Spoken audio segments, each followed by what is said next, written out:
émissions préférées, elles sont toutes sur Radio Grand Lac. Parents autrement, en route vers une parentalité décomplexée avec Pauline sur Radio Grand Lac. Et bonjour à tous, bienvenue en direct d'Aix-les-Bains pour ce 11e épisode sur l'hypnose périnatale. Cet épisode sera disponible en replay sur la chaîne YouTube de Radio Grand Lac et depuis peu sur les plateformes d'écoute en ligne Spotify et Apple Podcast. Et j'en suis assez contente parce que ça m'a demandé beaucoup de travail.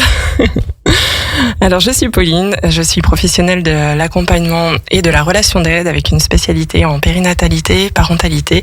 Ça veut dire que j'accompagne les femmes, les familles et les bébés avec plein d'outils que sont l'écoute, la présence, le soutien logistique, physique et émotionnel.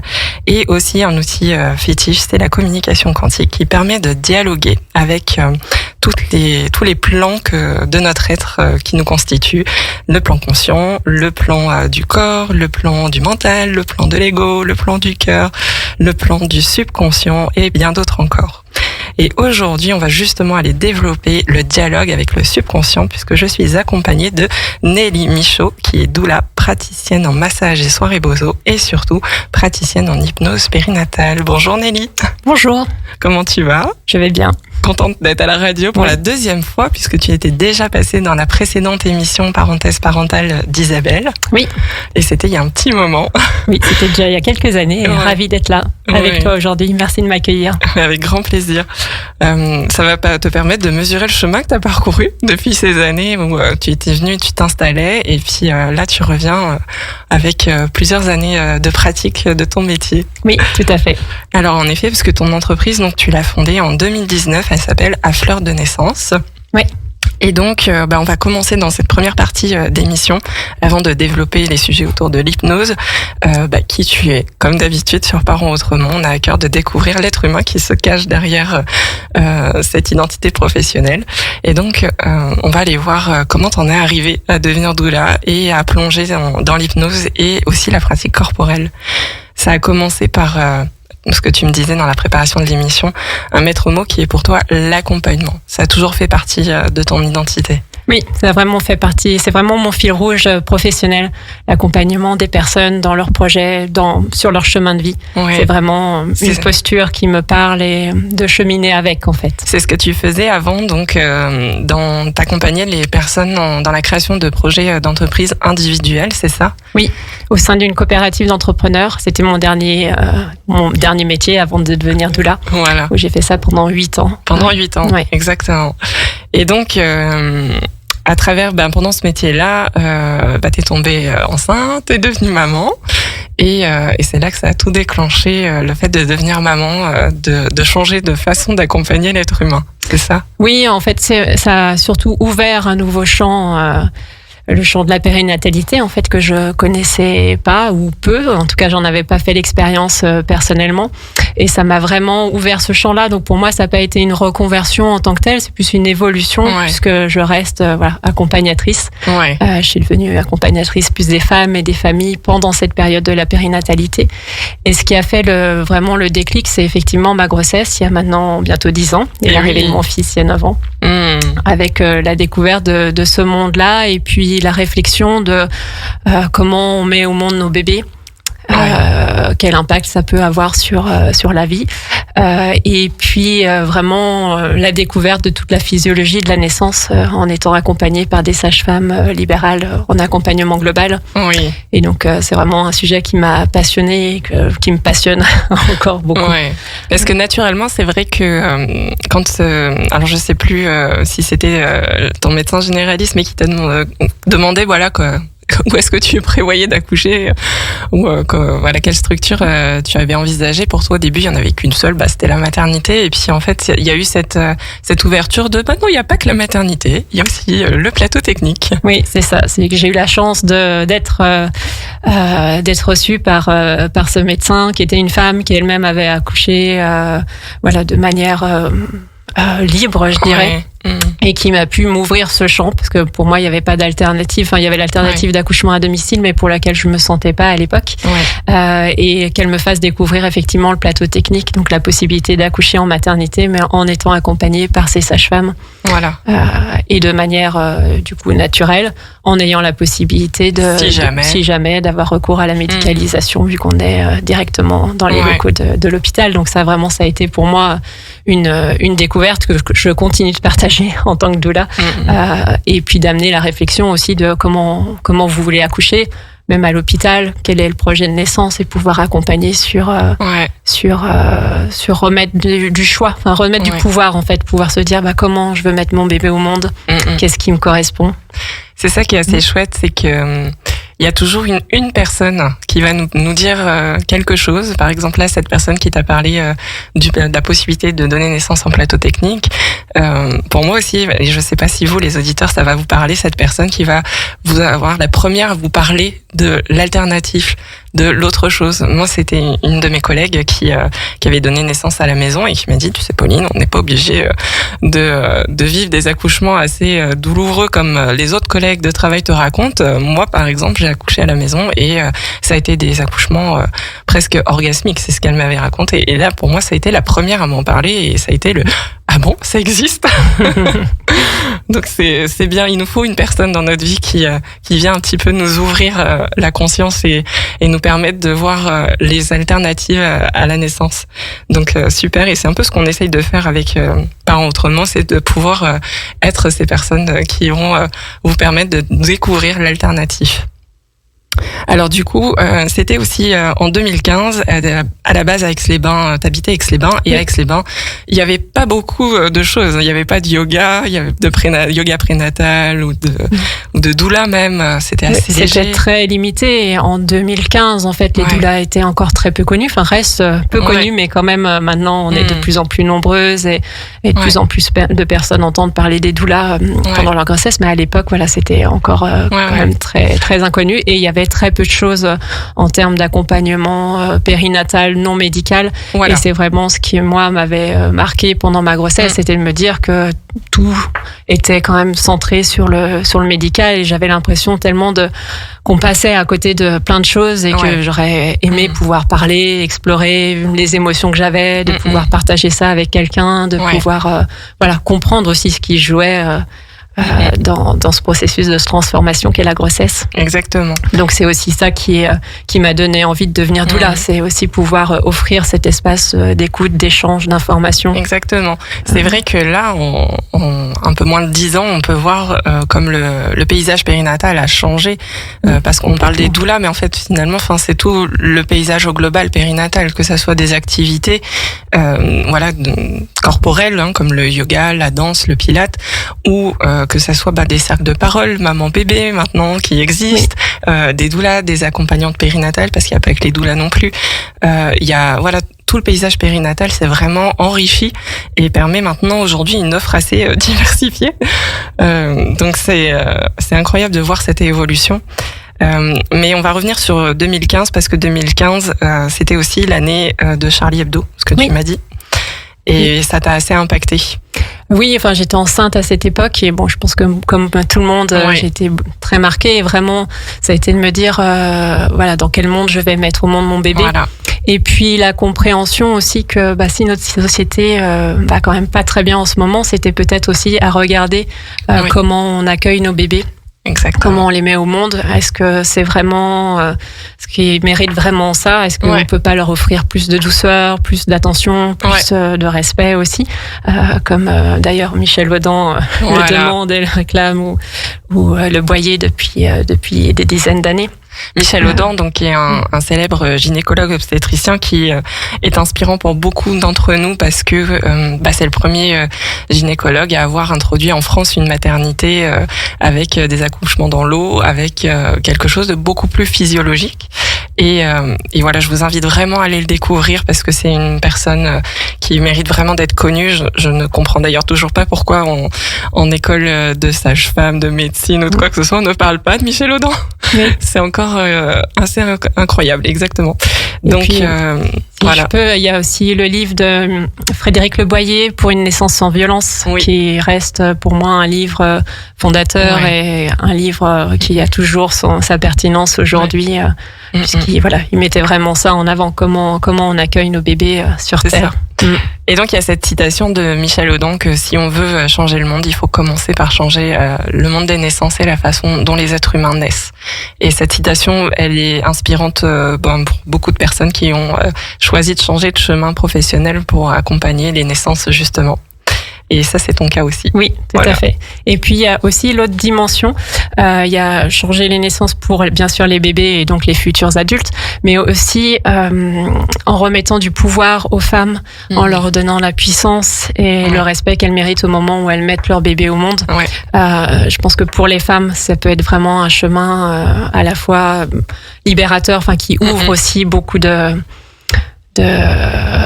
d'autres chemins, je pense, en vivant ça. Et à l'inverse, comment une expérience d'accouchement douloureuse ou vécue douloureusement peut vraiment entamer la confiance et changer le chemin d'une femme. Et il y a aussi ça beaucoup dans ma pratique de doula, c'est aussi pouvoir redonner le pouvoir et permettre le choix aux femmes. Exactement, tout un processus de cheminer après une naissance vécue douloureusement difficile ou après toute expérience difficile de faire ce chemin, de traverser cette expérience, de voir où est-ce qu'elle peut mener et après qu'est-ce qu'elle va permettre, en quoi elle va être utile pour la suite, qu'est-ce que ça vient réveiller chez nous et quelle action on va mettre en place en fait pour peut-être éviter que ça se reproduise ou alors pour éviter que ça n'arrive à nos enfants ou faire quelque chose qui va permettre de rendre cette expérience utile en fait et d'avancer sur son chemin de j'ai vécu ça et qu'est-ce que j'en fais. Complètement. Alors ensuite, tu as donné naissance à ton enfant. Tu as eu la chance d'avoir un postpartum où tu étais assez entourée et pour autant, tu as quand même rencontré des difficultés, notamment sur la prise de conscience de l'isolement des mères durant cette période-là du postpartum où les difficultés de faire des choses assez banales du quotidien mais qui deviennent une montagne avec un enfant, un nouveau-né.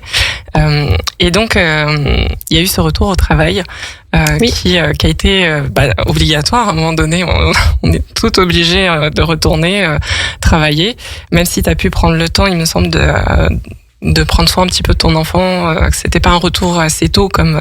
Oui, il avait 4 mois et demi, 5 mois, donc c'était plus long que congé mat classique. Un petit peu plus, Ça restait quand même relativement court et en même temps, j'ai pu aménager mon temps de travail, reprendre d'abord à mi-temps et puis après passer à 80%. Donc ça m'a permis quand même de passer du temps avec lui et d'accompagner son début de vie. Mais pour autant, il y avait toujours cette graine qui restait de ok, j'ai envie d'accompagner les naissances et plus forcément les projets d'entrepreneurs, les projets individuels. Donc de là commence ce cheminement de ok, comment je vais me former à ce métier-là. C'est ça, la recherche de ce qui existait, des formations. Bon, à l'époque, c'était plus simple parce qu'il n'y en avait pas. Il n'y en avait qu'une. Il n'y en avait qu'une, 2 à la rigueur. Mais voilà. Et puis ce tiraillement entre est-ce que j'ose franchir le pas, de laisser quelque chose qui était connu, un travail où il y avait un salaire, etc. Et des conditions de travail qui étaient quand même assez confortables. Bien sûr. Pour me lancer dans l'inconnu. Et en même temps, j'étais vraiment attirée par ça et je sentais que c'était vers là où je voulais aller. Et c'est d'ailleurs le séminaire donc de Michel Audin qui se tient un peu partout maintenant dans le monde et beaucoup en France qu'on peut assister en présentiel ou en ligne, qui s'appelle Paramana Doula.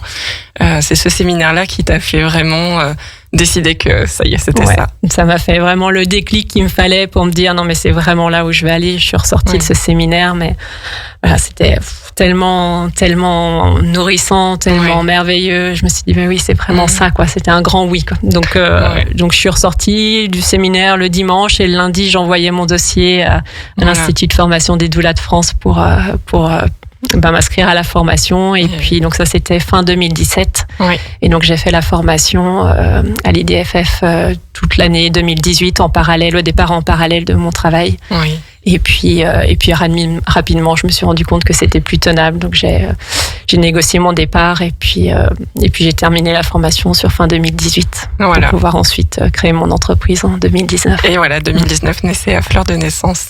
C'est ça. Génial. Oui.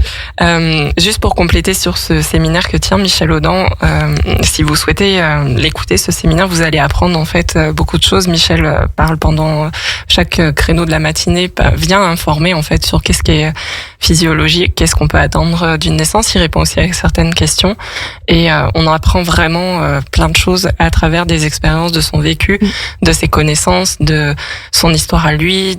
Vraiment, on plonge à corps perdu dans la connaissance en fait de la naissance et petit à petit on apprend en fait à changer de façon de regarder la naissance et à réfléchir autrement. Et l'après-midi, ensuite, il y a donc Liliane Alamers, qui est doula en Angleterre, qui nous partage ses expériences de vie de doula, de l'autre côté de la Manche, et qui sont aussi des récits très empuissants de comment en fait on peut être vraiment soutenante pour une famille et comment on peut accompagner et soutenir les projets tous les projets de naissance en fait des femmes et des familles. Donc du coup 2019, à fleur de naissance est née. Oui. Tu es doula à 100%, mais pour autant il y a quelque chose qui arrive très vite, c'est la pratique corporelle avec le massage. C'est quelque chose que tu avais déjà entamé en 2006 avec une formation sur le toucher conscient. Oui, c'est ça. En fait, moi, j'ai toujours été attirée par tout ce qui va être pratique corporelle, que ce soit le yoga, le tai chi, le qigong, le massage. Et en 2006, j'avais fait une formation à l'époque pour moi, vraiment à titre personnel, de toucher conscient. Donc vraiment avec ce lien entre le corps, la psyché, le lien. Et donc on est déjà corps, dans esprit. La partie connexion avec le subconscient, l'hypnose et tout ça. Donc oui. Et très vite, c'était déjà là. Et à l'époque, je voulais pas en faire quelque chose de professionnel. Et puis, du coup, en démarrant mes accompagnements en 2019, en commençant à échanger avec les femmes autour de ce qu'elles vivaient pendant la grossesse, je me suis vraiment rendu compte qu'il y avait besoin de revenir au corps, que ce soit pour apaiser les émotions, juste sortir de sa tête, revenir au corps, apaiser via le toucher. Oui. Et puis que les femmes, elles ont encore plus pendant la période de la grossesse besoin en fait qu'on prenne soin d'elles, qu'on les câline, que leur faire du bien. Et du coup, le massage est venu naturellement.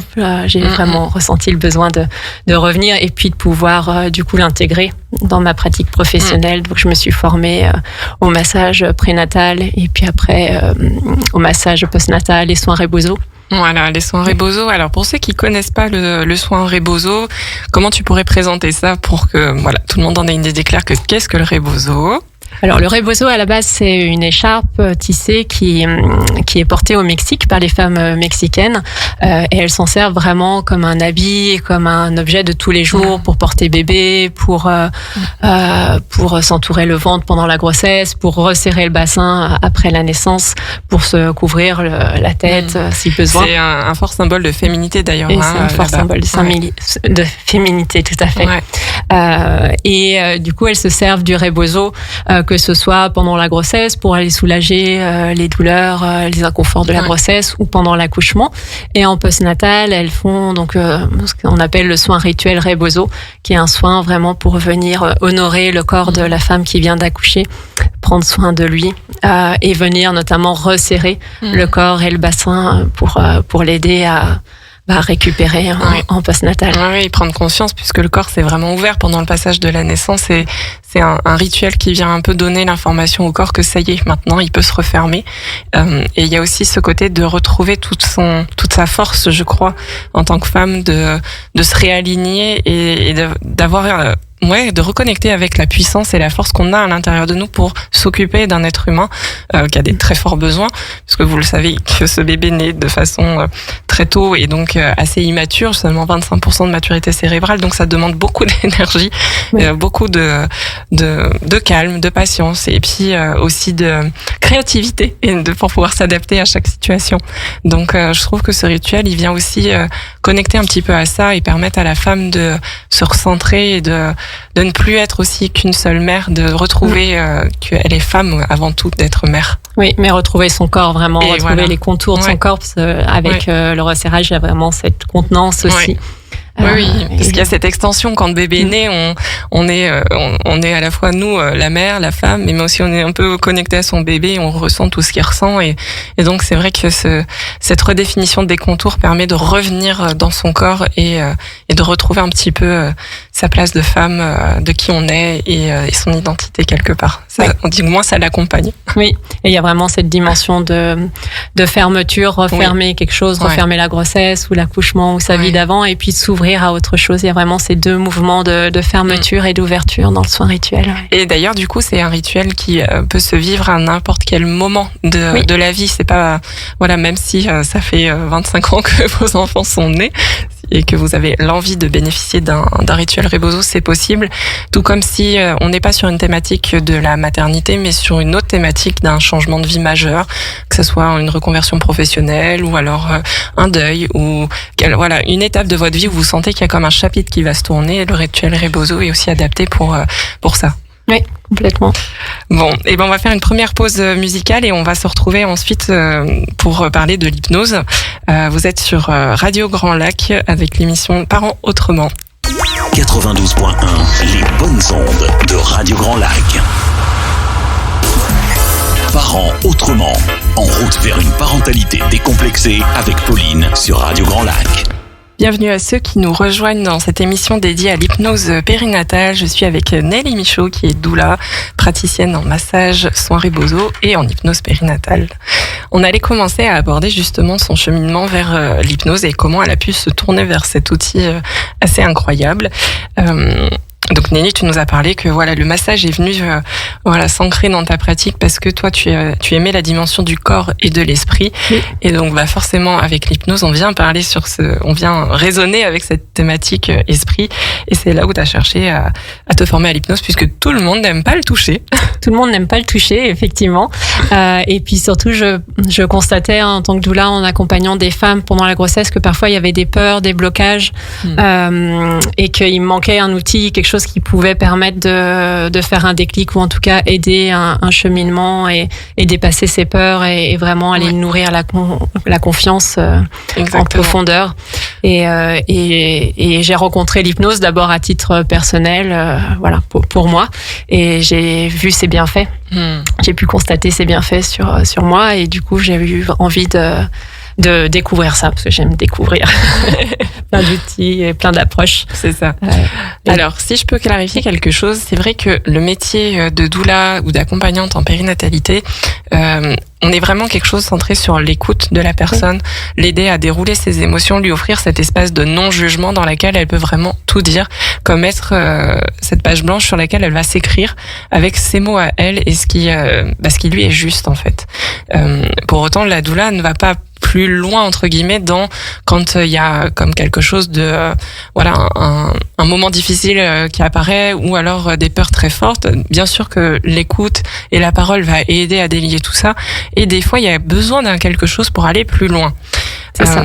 Donc habituellement on va renvoyer vers d'autres professionnels qui ont cette capacité d'aller plus loin. Sauf que un peu comme nous deux, puisqu'on a un parcours assez similaire.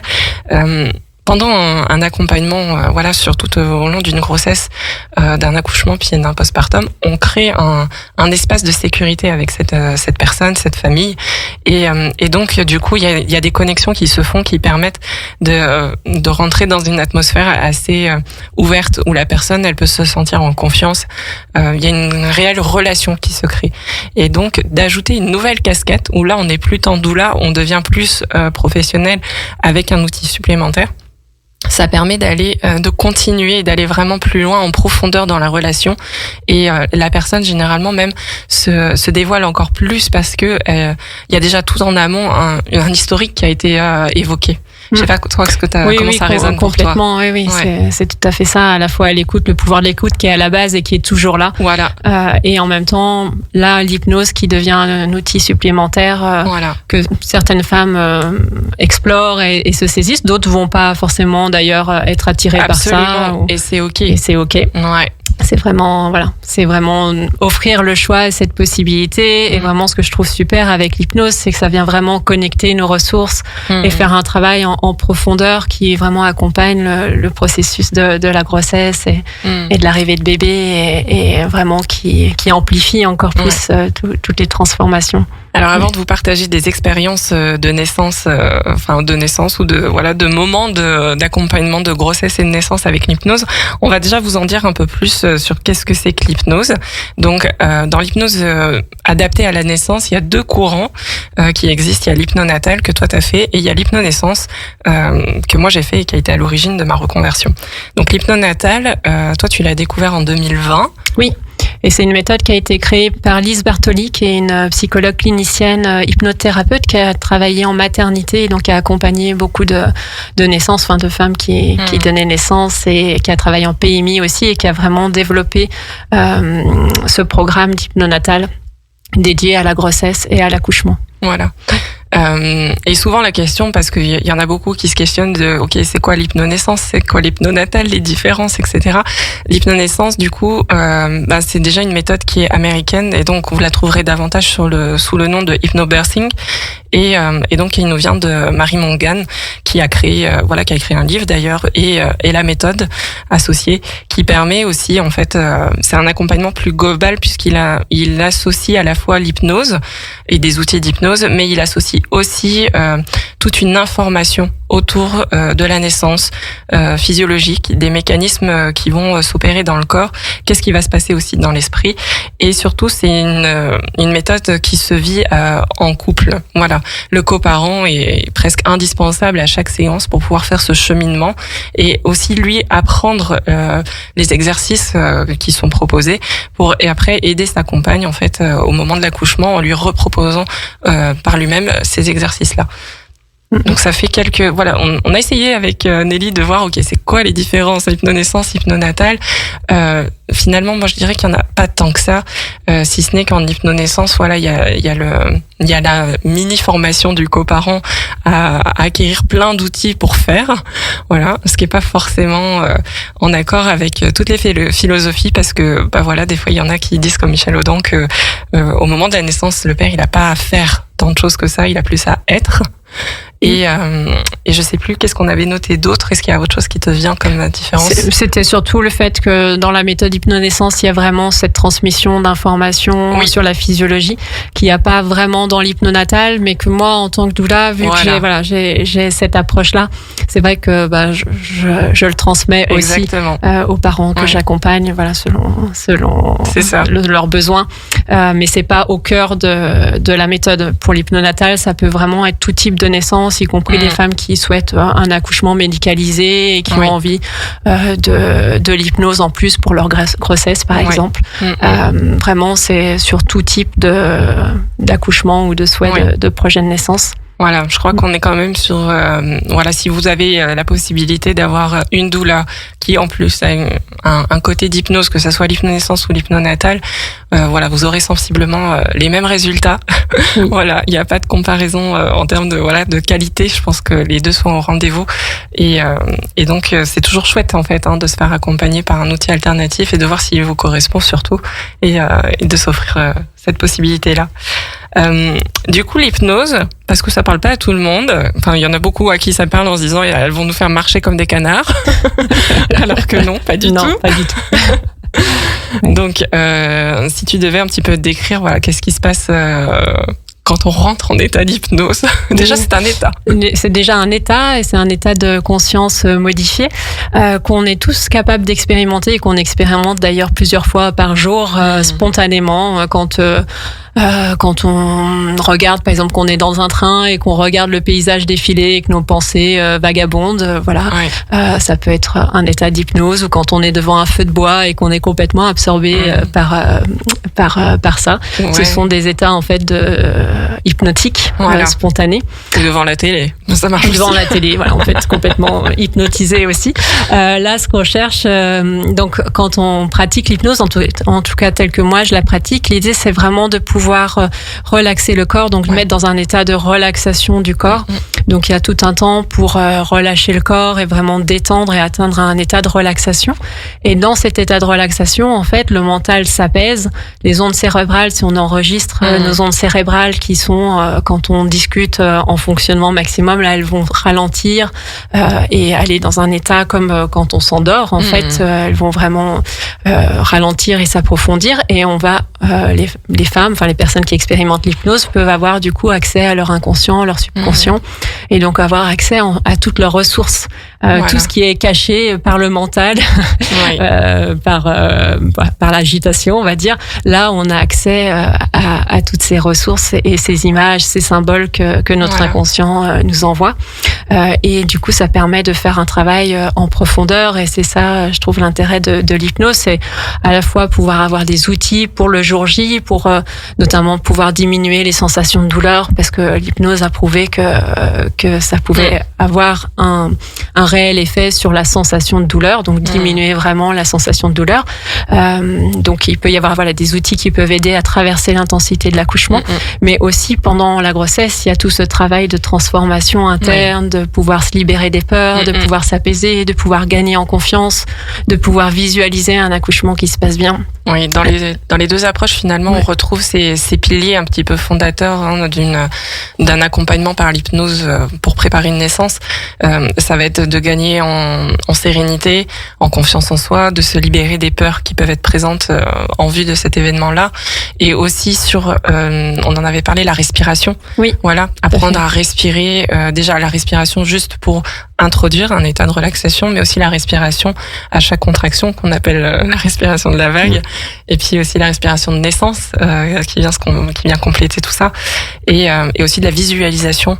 Et voilà. Et dans cet état de relaxation, je viens proposer des visualisations. On parle de visualisation créatrice pour en fait laisser libre cours à l'inconscient et ouvrir le champ des possibles et amener ce dont la femme a besoin. Et c'est ça qui est chouette, c'est que sans savoir exactement où on va aller, l'inconscient amène ce dont la femme a besoin et le souvenir qui va renforcer la confiance, ou voilà l'espace, le lieu ressource où elle se sent bien, elle se sent en sécurité, qui va l'aider, par exemple, à se sentir en sécurité le jour de la naissance. Et ce qui est fort, c'est que ça crée comme un ancrage, une connexion qui permet en une seconde d'y retourner à cet état-là, de se souvenir de le corps va avoir une mémoire et va se souvenir de comment je me sentais quand j'étais là dans mon esprit en train de me promener dans cette forêt où j'ai vu un tronc d'arbre et puis je me suis assise dessus et j'ai juste écouté les bruits le chant de la forêt et j'ai vu des choses, et c'est un souvenir qu'on repart avec, en fait.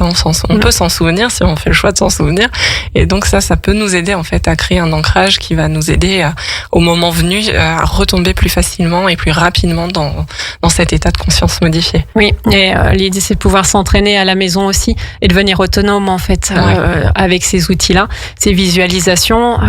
Les séances qu'on réalise ensemble, je les enregistre pour que les femmes puissent les refaire à domicile, s'entraîner, et que ça devienne de plus en plus facile, parce qu'au début, on connaît pas trop, on sait pas trop comment ça marche, et puis après, plus on pratique, plus ça devient facile, plus après, avec un ou deux mots, avec une image, on peut replonger complètement et ressentir tous les bienfaits de notre lieu ressource ou des visualisations. Et donc l'entraînement à la maison est important aussi, et puis ça devient un outil que les femmes peuvent après utiliser à d'autres moments, je sais pas, quand on va chez le dentiste. Voilà. Bon, moi j'ai essayé, j'y suis jamais arrivée.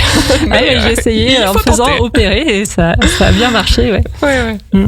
Mais c'est la pratique. C'est vrai que la pratique, elle est essentielle pour arriver à entraîner notre subconscient, et notre conscient surtout, à lâcher prise et à descendre dans les fréquences cérébrales.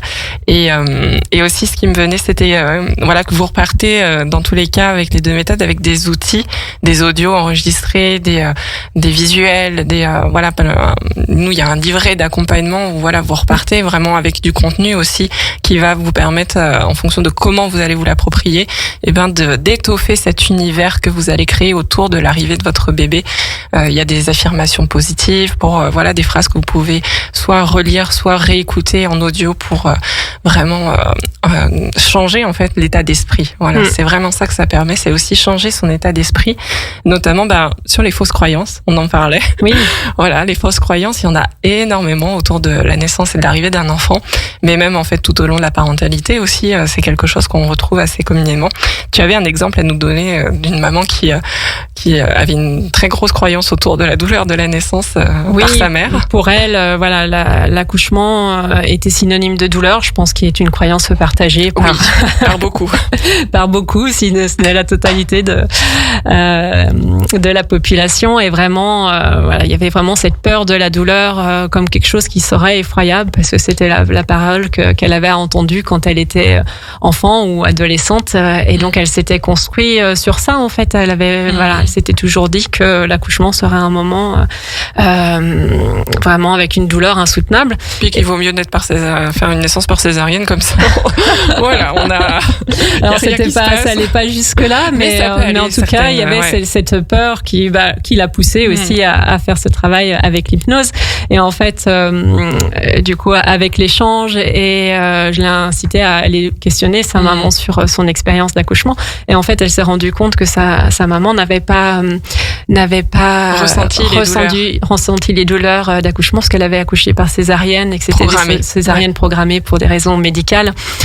Et donc, elle-même n'avait pas vécu, mais il y avait cette peur qui avait été certainement transmise par des grands-mères ou des tantes à sa mère, qui elle-même l'avait transmis, mais sans s'en rendre compte de l'impact que ça aurait sur sa fille. Ouais.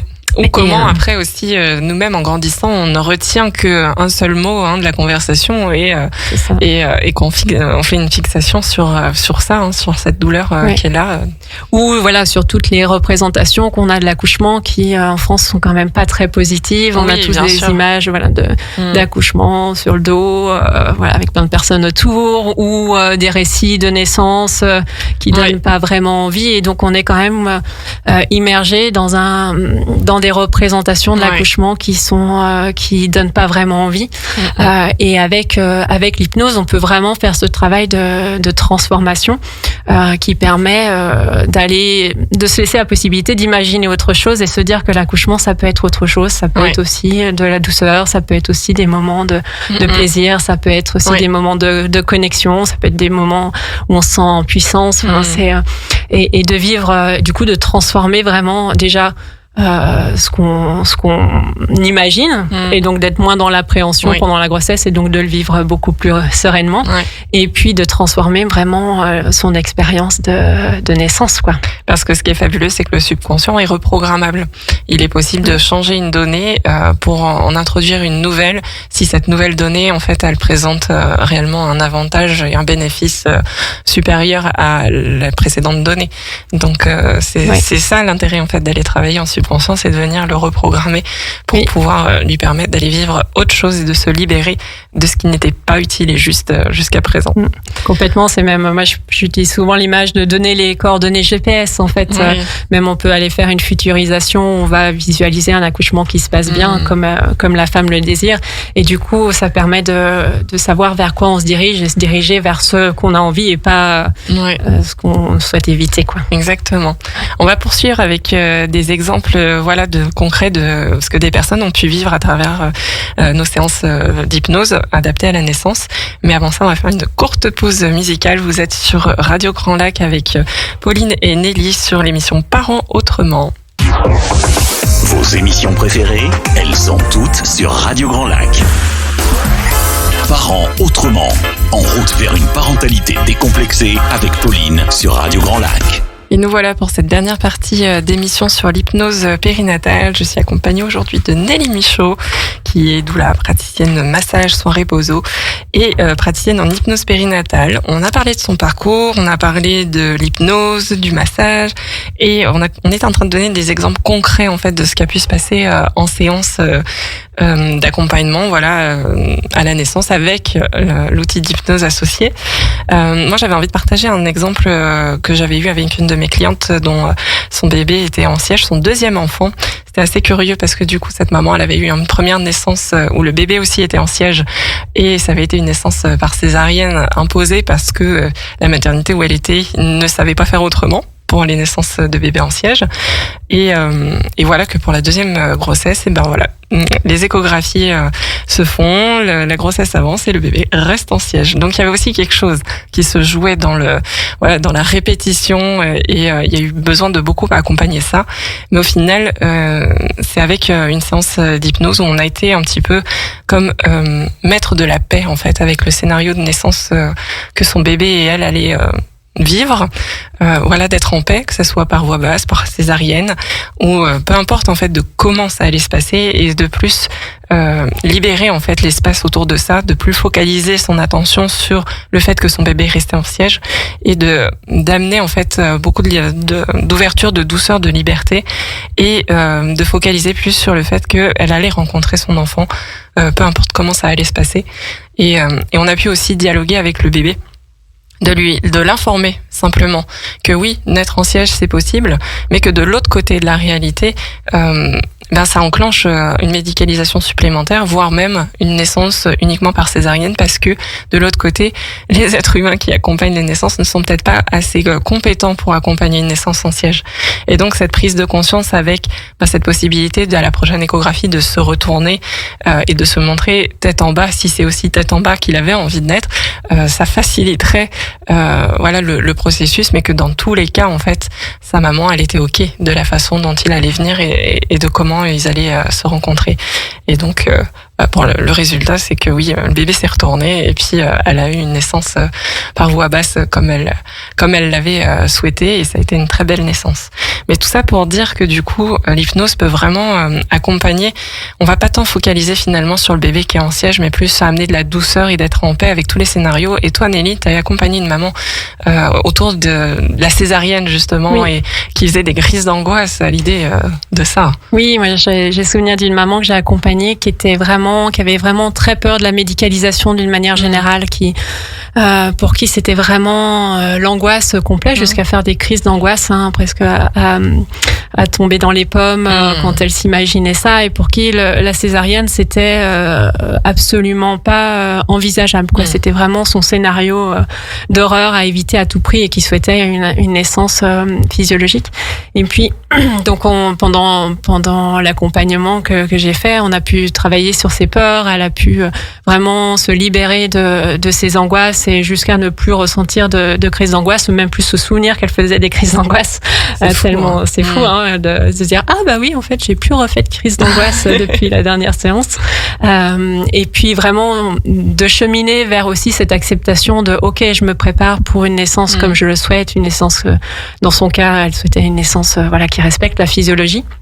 Donc elle s'était vraiment préparée pour ça, mais elle était ouverte à ce que ça puisse se passer autrement. Et finalement, cette maman, la vie a fait que pendant son accouchement, le cœur de son bébé a commencé à baisser, et elle s'est rendue compte que il y avait quelque chose qui bloquait, que ça allait pas. Elle-même, elle a senti que ok, là ça va pas, en fait, il va falloir la césarienne. Et ce que l'équipe médicale a effectivement confirmé. Et donc elle a vraiment pu prendre ce choix de ok, là je sens que finalement la césarienne, c'est indispensable, et j'y vais en conscience, et j'accompagne mon bébé, et avec tous ces outils qu'elle avait pour rester en lien avec son bébé, pour vivre le plus sereinement possible aussi ce moment-là. Et au final, sa césarienne, elle l'a super bien vécu, et pour elle, elle a eu un bel accouchement, et elle en garde un bon souvenir. Exactement. Là où quelques mois avant, ça aurait pas été envisageable, quoi. Oui, c'est ça qui est, et c'est la beauté d'être accompagné, que ce soit par une doula, une accompagnante périnatale ou une autre profession, mais où on est vraiment dans la relation d'aide, l'accompagnement, et avec des outils supplémentaires comme par exemple l'hypnose ou le dialogue et la communication quantique, tout ça. Quand on est accompagné, en fait, on accède en fait à des clés qui nous permettent de transformer l'expérience et de faire ce chemin qui va faire que l'expérience qui va nous être proposée de vivre, elle va se passer avec avec beaucoup plus de conscience, une facilité à s'adapter en fait au scénario, parce que je le dis tellement, mais je le redis encore une fois, il n'y a pas de boule de cristal qui peut prédire comment va naître un enfant. Personne ne le sait. Donc on a tout à gagner en fait à travailler sur nous pour être ouvert à tous les scénarios de naissance et à travailler sur cette capacité en fait à s'adapter et à être acteur en fait de ce qui se passe. Et je trouve qu'à chaque fois quand on a ces accompagnements profonds en fait, et ben justement les femmes se reconnectent et arrivent à savoir, tu vois, c'est ce que tu as dit, elle a su que ça n'allait pas et qu'il fallait faire une césarienne. Et c'est ça qui est assez fort, c'est qu'en effet, la frontière en fait, elle est tellement mince entre le corps de la mère et celui du bébé que du coup, il y a un tel mélange, qu'il y a une telle connexion d'informations et qu'on est capable en fait, au moment de la naissance, de savoir si son bébé va bien ou pas et si c'est nécessaire. Et donc c'est ça, cet état-là qui est vachement beau, hein, qu'elle a pu toucher et que j'aimerais que toutes les femmes puissent toucher, évidemment, parce que c'est vraiment beau. Et pour autant, voilà, des fois, pendant une naissance, ça se passe pas comme on a prévu et ça laisse une empreinte douloureuse, désagréable, difficile, voire presque traumatique. Et justement, là encore, c'est tout important d'être accompagné là-dedans. Alors bien sûr, on vous invitera à mettre en place le suivi nécessaire en fonction de ce que vous avez vécu avec des professionnels de la santé, que ce soit des psychologues ou d'en parler avec des professionnels de la santé. Mais sachez aussi que en complément, il peut y avoir aussi un accompagnement alternatif qui vient vraiment compléter, et j'insiste sur ce mot, ça ne remplace pas, mais ça vient compléter tout le travail que vous pouvez faire à côté, et notamment avec l'hypnose périnatale. Et là, on sort du champ spécifique d'accompagnement de la naissance, mais plus du vécu et de comment ça a pu se passer. Parce que des fois, cette empreinte qui est là et qui est douloureuse, elle peut être aussi à l'origine de certains problèmes qui vont surgir à la grossesse suivante, par exemple, ou alors même créer des difficultés en fait d'accéder, des problèmes de fertilité, d'accéder à une nouvelle grossesse. Oui, tout à fait. Moi, j'ai accompagné de nombreuses femmes en fait qui avaient connu un accouchement difficile, soit où il y avait une césarienne qui n'était pas désirée, qui avait été subie, à l'inverse de ce qu'on échangeait précédemment, là où elles avaient eu l'impression de subir et que ça avait été vraiment difficile pour elles, ou un accouchement par voie instrumentale, qui laissait vraiment un souvenir douloureux. Ou même parfois des femmes qui se disaient j'ai vécu un accouchement, comme toutes les femmes, c'était pas, et en fait qui se rendaient compte que non, en fait ça avait été difficile pour elles, et notamment dans les cas où l'accouchement avait vraiment été vécu sur le moment comme douloureux, comme difficile, voire traumatique. Il y avait vraiment, ça laisse des traces très fortes. C'était des femmes notamment qui plusieurs années après l'accouchement ne pouvaient pas en parler sans pleurer, par exemple. Et il y a vraiment la possibilité de transformer ce souvenir. Alors ça va pas l'effacer, mais moi ce que je dis, c'est que ça empêche, ça le permet d'accepter ce qui s'est passé et que ça vienne plus interagir et être aussi réactif en fait. C'est possible d'apaiser ce souvenir, de faire en sorte que on puisse en parler comme une partie de notre histoire et vraiment l'intégrer, et que ça vienne pas nous gêner dans soit le désir d'une nouvelle grossesse, soit pour vivre pleinement cette nouvelle grossesse quand il y a une nouvelle grossesse, et puis pouvoir envisager l'accouchement de manière positive, parce que notamment je repense à une femme que j'avais accompagnée qui en plus était kiné, donc elle avait une très bonne connaissance de la physiologie. Elle avait accouché par césarienne alors qu'elle aurait souhaité accoucher par voie basse, et elle me disait oui, mais moi j'ai le même corps, le même corps, je vais de nouveau accoucher par césarienne. Et elle pouvait pas envisager que ce soit possible d'accoucher par voie basse, alors qu'elle y était pas arrivée la première fois, Elle avait vraiment ce sentiment d'échec et d'avoir pas su accoucher.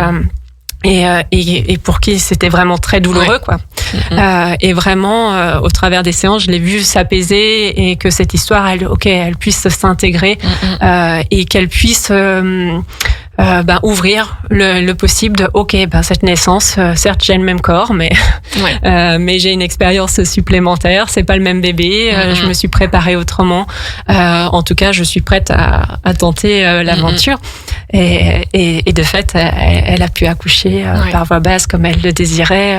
C'est comment elle transforme cette expérience. C'est ce que je disais en tout début d'émission. Et c'est aussi vraiment, ça me parle, ce que tu partages, parce que c'est ce que je retrouve à travers les séances de communication quantique. C'est comment on arrive à transformer une expérience vécue en quelque chose qui va rendre cette expérience utile et juste en fait, et qui va permettre de dire qu'est-ce que j'en fais maintenant. Voilà, j'ai vécu ça et qu'est-ce que j'en fais. Et j'ai le choix en fait. Je peux passer de nombreuses années à tourner autour et à me renfermer dans ce schéma. Si après tout, si ça c'est utile, ok. Mais des fois en fait, ça va être intéressant d'aller voir c'est quoi la porte de sortie. Qu'est-ce que je vais pouvoir mettre en place comme petit pas, comme première action qui va me permettre en fait de rebondir un petit peu de cette expérience-là et de continuer d'avancer, de continuer de vivre en fait. Et c'est un choix. Qu'est-ce que je fais? Est-ce que je décide de rester avec ce vécu-là et puis de rester à demi en vie, ou alors est-ce que j'utilise ça pour être encore plus en vie et continuer à vouloir vivre des expériences et avancer et prendre le risque, de avoir une deuxième grossesse, de devoir affronter des peurs peut-être, et en fait de même plus les affronter, mais de les accueillir pour après les emmener avec moi comme un moteur vers une nouvelle expérience, et qu'il n'y a pas forcément cette fatalité de je l'ai vécu une fois, donc forcément que je vais le revivre une deuxième fois.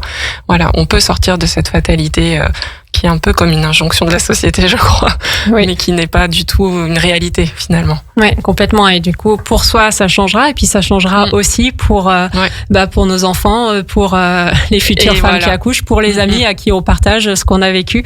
Le récit qui en sera fait sera pas le même, et du coup, en termes de cette puissance qu'on peut reconnecter et cette possibilité de reprendre le pouvoir sur ce moment-là, sur son corps, sur sa vie.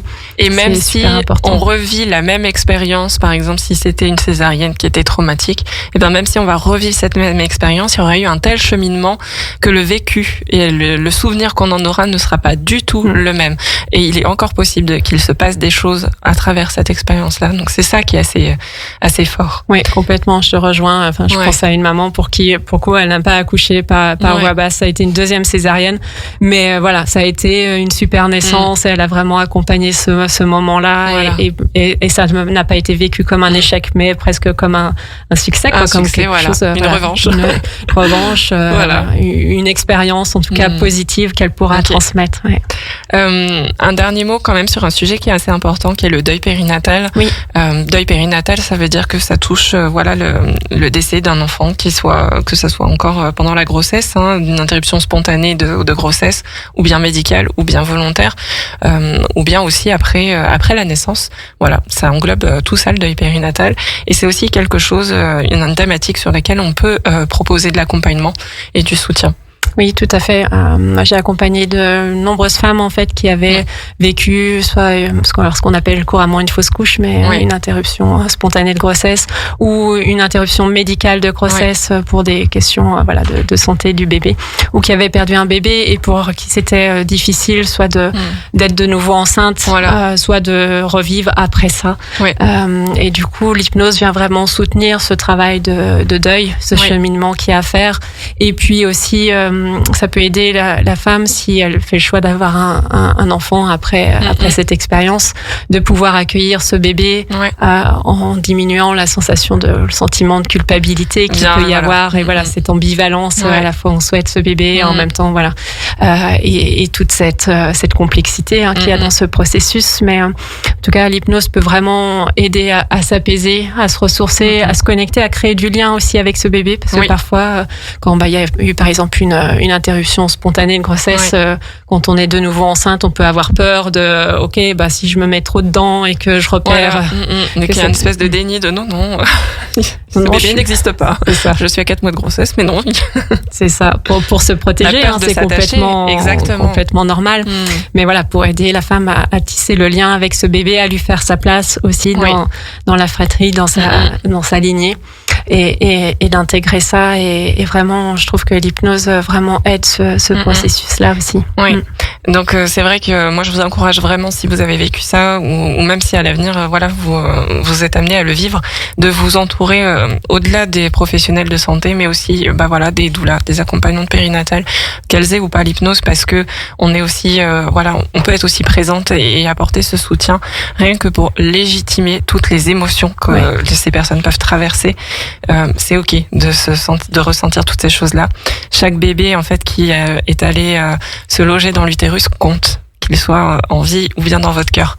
Et c'est important en fait de leur accorder la place qu'ils méritent, mais aussi d'accorder de la place à ceux qui vont suivre en fait derrière. Mais tout ça s'accompagne en effet. Et l'écoute effectivement, et l'accueil, et pouvoir dire que c'est vraiment dur, même si ça fait des mois, même si ça fait des années, pouvoir dire que voilà, il y a toujours cette perte et ce deuil, et pouvoir le pleurer si besoin, ou pouvoir le transformer et s'autoriser aussi à revivre derrière. Voilà, il y a tout ça. Exactement. Effectivement, l'importance d'être accompagné là-dedans et avoir un espace d'écoute. Merci beaucoup Nelly pour cette riche émission. Merci à toi. Alors on peut te retrouver, donc tu as un site internet. Oui, www.afleurdenaissance.fr. Voilà, tu as 2 cabinets, un à Culose et un à Aix-les-Bains, et on peut aussi te retrouver dans les réunions du groupe Allaitement, puisque tu es aussi animatrice du groupe Allaitement. Ce sera les réunions de Chindrieux, et la prochaine est le 27 mai. Tout à fait, voilà. Donc si vous avez envie de rencontrer Nelly, ça sera sur Chindrieux le 27 mai, ou alors prenez contact simplement avec elle via son site internet ou les réseaux sociaux. Je suis sûre que vous allez arriver à la trouver. Oui, merci beaucoup. Merci beaucoup. Et puis je vous dis dans 2 semaines, étant donné que c'est le 1er mai, donc il n'y aura pas d'émission. Donc voilà, il va y avoir une longue coupure, mais je vous dis à très bientôt. C'était Pauline pour Parents Autrement. Vous êtes sur Radio Grand Lac, et je vous souhaite une belle journée. Plongez dans le grand bain de la vie locale avec notre application 100% gratuite pour écouter votre radio préférée. Radio Grand Lac. Téléchargez-la dès maintenant et vivez l'expérience Radio Grand Lac où que vous soyez.